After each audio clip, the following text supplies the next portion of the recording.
Hi, everyone. It's Melissa Stoller again. I'm a children's book author, and I'm really happy to be back with you. I'm going to read Chapter 2 of the Enchanted Snow Globe Collection, Return to Coney Island, that I wrote, and that's illustrated by Callie Metler-Smith, whose face you also see on this recording. And as promised, I brought back Molly. She just woke up a little while ago, and she really needs a haircut, but she is very happy to say hello and to see you. As you saw in the first chapter, Molly is a character in the story, and she'll come back out throughout the book. So I'm going to put her down, and I'm going to read Chapter 2, and then we'll talk about how you can get even more ideas for writing your own stories. So say bye, Molly. She'll see you later. Okay. Chapter 2, The Cyclone. "Where are we?" asked Emma, pacing back and forth along a boardwalk. Her heart beat fast as she gripped Simon's arm.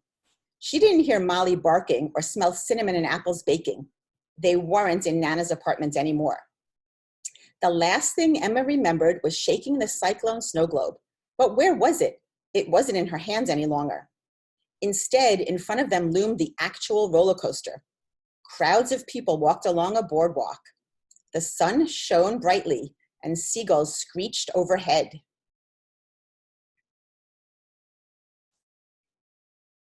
"Wow," said Simon. He craned his neck and stared at the roller coaster with round eyes. "Are we really in Coney Island? No way." They glanced at each other in surprise. They looked very different. Emma wore a short red dress and black shoes. Simon wore short pants, a white shirt, and laced-up shoes. Emma carried a small purse she had never seen before. She poked around inside and found a pad, a pencil, and some money.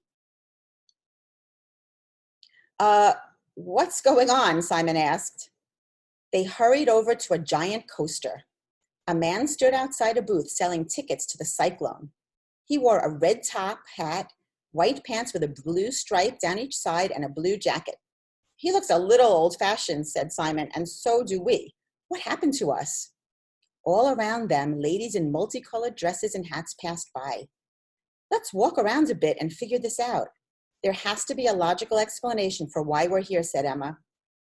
Emma loved finding clues that would help her solve puzzles and get answers. She knew there was a reason they were in Coney Island.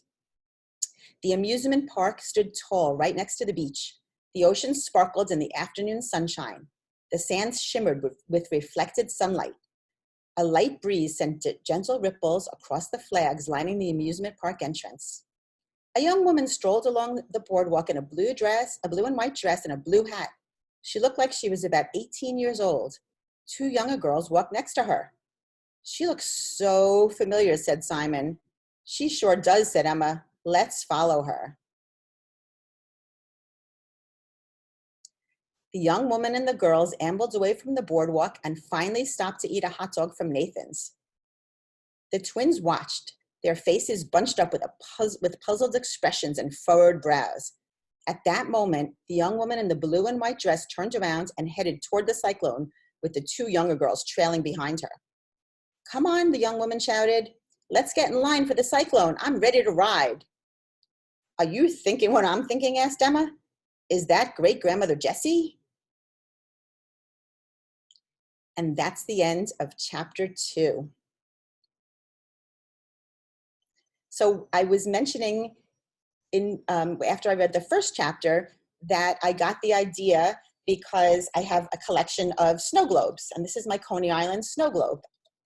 And I have many, many more from all the places that I visited, and I love to travel and I love to collect snow globes. And I had said that if you had a collection or you wanted to start a collection, it would be a great time to write a story based on that collection. So here's another idea about how you can write a story.